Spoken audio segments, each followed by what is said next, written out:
मैं पार्षद प्रतिनिधि वार्ड क्रमांक 54 कामरेड सुधीर मुखर्जी वार्ड। मैं समस्त हमारे प्रदेश के वासियों को, हमारे वार्ड क्रमांक 54 के सभी हमारे वासियों को धनतेरस, दीपावली और भाई दूज का बहुत बहुत हार्दिक शुभकामनाएं देता हूँ।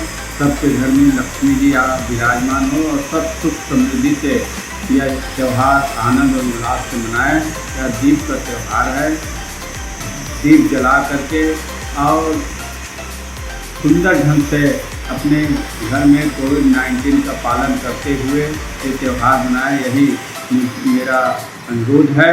और सबको दीपावली, भाई दूज और आनंद चौदस का शुभकामनाओं सहित सबका धन्यवाद।